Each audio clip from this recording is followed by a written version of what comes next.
성도 여러분들 안녕하십니까? 7월 12일 화요일입니다. 이 자리에 함께 하신 여러분들을 진심으로 환영합니다. 이제 함께 기도하시고 이 기도회를 시작하겠습니다.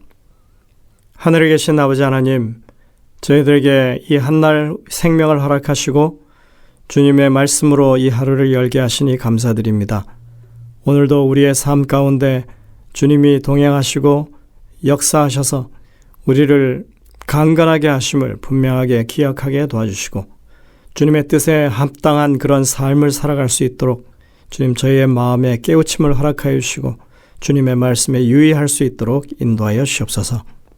이 아침에 주님 앞에 무릎 꿇어 주의 도우심을 간구하는 주의 백성들을 돌아보시고 그 모든 탄원이 다 들으심 받고 응답받게 도와주시며 하나님의 권능의 팔로 오늘도 우리와 함께 하심에 대한 확증을 가지고 저희들이 이 자리에서 일어날 수 있도록 인도하여 주시옵소서.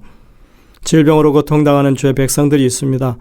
주님 그 모든 상처에 환부에 주의 치유하시는 능력의 손길이 함께 하셔서 치유함을 얻게 하시고 마음의 위로를 얻도록 인도하여 주시옵소서. 이 아침에 주의 성령의 인도하심을 간구하오니 우리의 심령 가운데 역사하셔서 분명한 음성을 듣게 하시고 그 말씀에 순응할 수 있는 저희들에게 인도하여 주옵기를 예수님의 이름으로 간절히 기도드립니다. 아멘. 네, 오늘 제목은 광야에서의 대쟁투입니다. 먼저 누가복음 4장 1절 2절에 있는 말씀을 봉독하겠습니다. 예수께서 성령의 충만함을 입어 요단강에서 돌아오사 광야에서 40일 동안 성령에게 이끌리시며 마귀에게 시험을 받으시더라. 누가복음 4장 1절부터 13절에는 예수님이 사역을 시작하시기 전에 앞서서 광야에서 시험을 받으신 이야기가 나오고 있습니다. 왜 갑자기 출애굽 이야기를 하다가 예수님의 시험 이야기를 다루는 것일까요? 이것은 우리가 고난당하는 상황이 너무나 당연한 일이라고 하는 것을 밝히기 위함입니다. 우리가 당면에 있는 이 상황은 하나님을 거슬러 대항하는 사단의 세력과의 싸움에서 우리가 그 가운데 놓여 있다고 하는 것을 말해줍니다. 예수님도 시험 받으셨습니다. 하나님이 그것을 허락하셨습니다. 예수님이 시험 받으신 이유는 그가 메시아로서의 자질이 모자라서 연단시키기 위한 것이 아닙니다. 주님이 시험 받으신 것은 사단의 요청에 의한 것입니다. 이 죄악 세상에서 자신이 마치 주인인 것처럼 행사하는 그런 사단의 세력이 하나님을 대적하고 있는 한 우리들에게 시험과 고난은 어쩌면 일상이 될 수도 있는 것입니다. 단지 우리가 얼마나 그 문제를 심각하게 다루고 있느냐의 문제일 뿐이죠. 사단이 우리를 무너뜨리려 역사하고 있다고 하는 것은 피할 수 없는 현실입니다. 예수님은 계속해서 사단의 공격을 받았습니다. 그의 출생부터 시작해서 그가 십자가에 달리시기까지 사단의 괴롭힘은 계속됐습니다. 예수님이 시험 받으신 이야기에 대해서 우리는 죄에 굴복하지 않고 시험에 이기기 위한 어떤 비결이 있는지를 배울 수 있을 것입니다. 누가복음 4장은 예수께서 사단에게 시험 받으시는 이야기로 시작하는데 우리는 그 이야기에서 좀 어려운 문제들을 마주하게 됩니다. 얼핏 보기에 성령께서 예수님을 시험 받도록 인도하신 것처럼 보입니다. 그러나 하나님은 아무도 시험하지 않으신다고 말하고 있습니다. 우리가 살펴보고 있는 것처럼 그분께서는 우리를 시험의 도가니로 이끄시고 계시는 것은 확실합니다. 여기서 우리가 영어로 tempt라고 하는 것, 이것은 유혹해서 넘어뜨리는 이런 것을 의미합니다. 하나님은 우리를 그렇게 유혹해서 넘어뜨리는 일을 하지 않으십니다. 그건 사단이 하는 일입니다. 그러나 하나님이 테스트 하신다고 하는 것, 다시 말해서 하나님이 우리를 시험의 도가니를 이끄신다고 하는 것은 그것은 우리가 얼마나 확고한지 믿음에 굳건하게 서 있는지 점검하시는 그런 내용인 것입니다.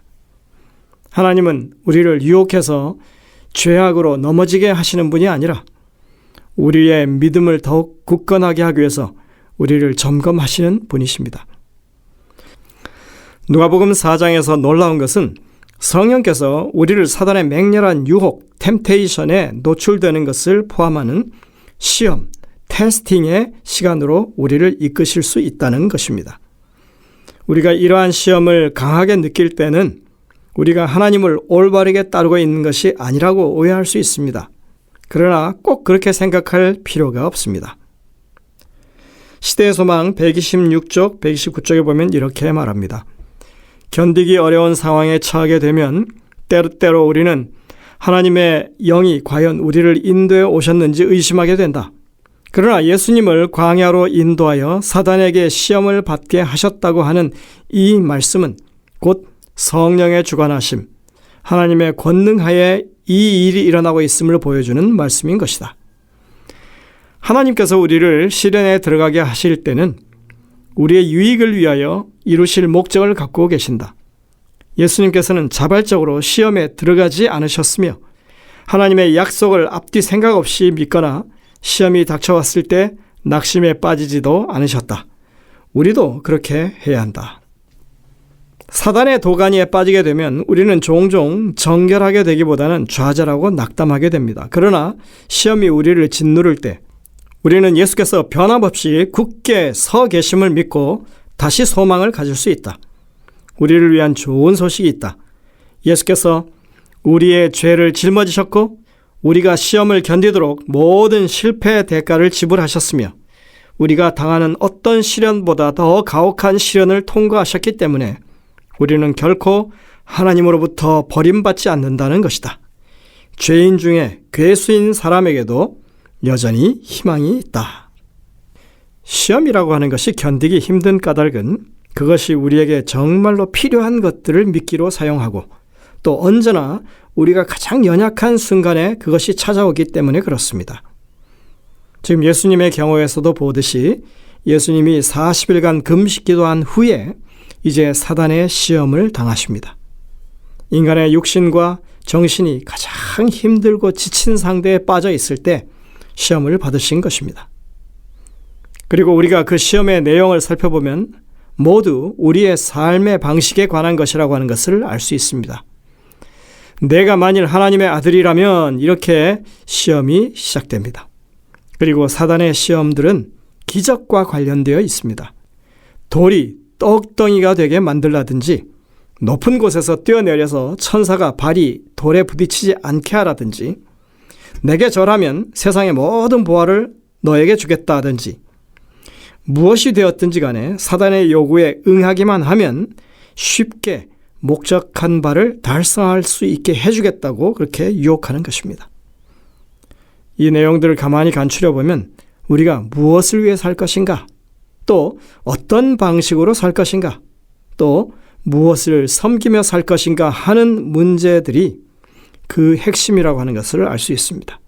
사실 이 문제들은 우리의 신앙생활에 있어서 가장 근본적인 방향성을 가지게 하는 것들입니다. 40일 금식을 한 예수님께 지금 절실히 필요한 것은 먹는 것이었습니다. 주님은 돌을 명해 떡이 되게 할 충분한 능력이 있으신 분이십니다. 하지만 예수님은 무엇을 위해 살 것인가 라는 질문에 대해서 지금 당장 필요한 떡을 만드는 일을 택하지 않으셨습니다. 오히려 하나님의 말씀이 우리의 생존에 가장 근본적으로 중요한 것이라고 밝히셨습니다. 사람이 살아가는 근본은 음식을 먹는 것 이전에 하나님의 말씀에 순종하는 것이라고 하는 것을 분명히 말씀하신 것입니다. 예수님의 이 원칙은 예수님의 늘 하신 말씀 가운데서도 분명하게 설명이 되고 있습니다. 무엇을 먹을까, 무엇을 마실까, 무엇을 입을까 염려하지 말라. 이것들은 모두가 이방인들이 구하는 것이다. 너희는 먼저 그의 나라와 그의 의를 구하라. 그리하면 이 모든 것을 너희에게 더하시리라. 하나님의 백성들은 이방인들이 추구하는 것을 그대로 따라가지 않습니다. 우리의 삶의 목적은 하나님의 뜻을 이 땅에 이루는 것입니다. 그래서 우리의 매일의 기도가 하늘에 계신 아버지 이름이 거룩하게 여김을 받으시며 뜻이 하늘에서 이룬 것처럼 땅에서도 이루어지이다 하는 것이 되어야 하는 것입니다. 예수님이 당한 두 번째 시험은 천사들이 보호해 줄 테니까 성전 꼭대기에서 뛰어내려 보라고 하는 것입니다. 도대체 뭘 보여주라는 말인가요? 나는 하나님의 아들이니까 이런 경호를 받고 있다라고 하는 것을 과시해 보이라는 것인가? 이 땅에 오신 메시아가 이런 것을 보여서 증명해야 할 하등의 이유가 없습니다. 하나님의 이의를 받든다고 하는 사람들이 얼마나 이런 유혹에 많이 걸려 넘어지는지 알 수 없습니다. 나는 적어도 이런 사람이다. 나는 이런 능력을 가지고 있다. 나는 이런 대우를 받아야 마땅한 사람이다. 무언가 남다른 특별한 능력이 있음을 은근히 자랑하고 차별화된 대우를 요구하고 자신의 어떤 세를 과시하는 행동을 하는 이런 모든 것들이 다 이런 부류에 속하는 것입니다. 진정한 하나님의 역사하심을 왜곡시키는 행위들입니다.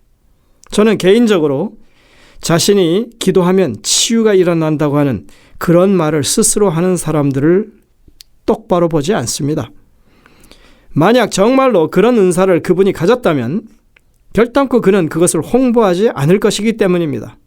만약 그가 하나님의 특별한 은혜를 힘입어서 그런 은사를 행하는 사람이라면 그저 자신에게 그런 힘을 주신 하나님께 전적으로 순종해서 정말 필요한 사람들에게 그 능력의 통로가 되기 위해서만 노력할 것이기 때문입니다. 그리고 그들 스스로 믿는 것처럼 사실 가만히 보면 그가 기도할 때마다 다 그렇게 치유가 일어나는 일은 아닌 것입니다.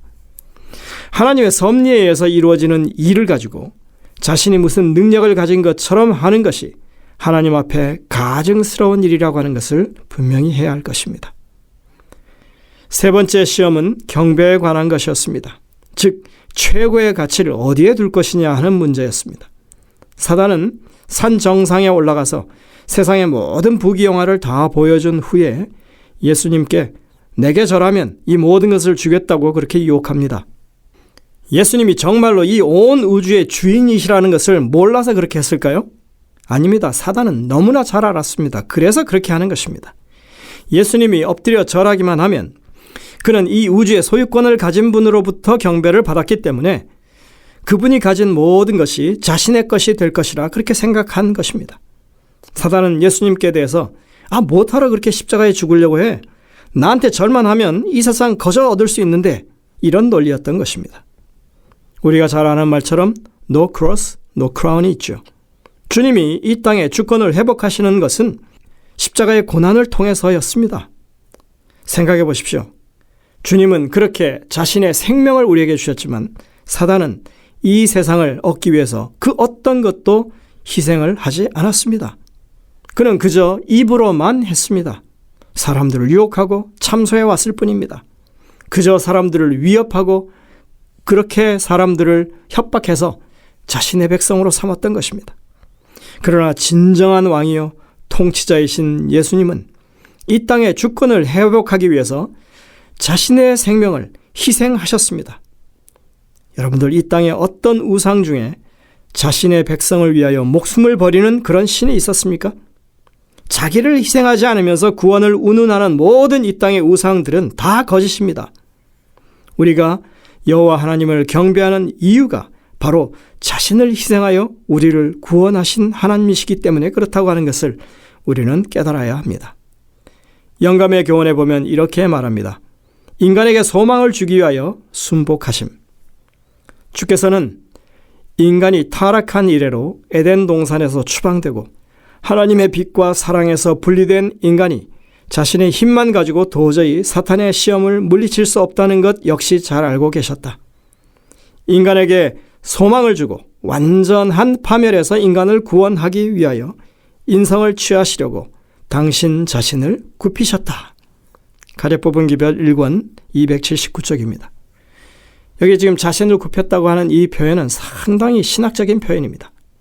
사실은 은혜를 베풀다라고 하는 것이 아랫사람에게 호의를 베풀기 위해서 허리를 굽히는 것을 뜻하는 단어이기 때문에 그렇습니다.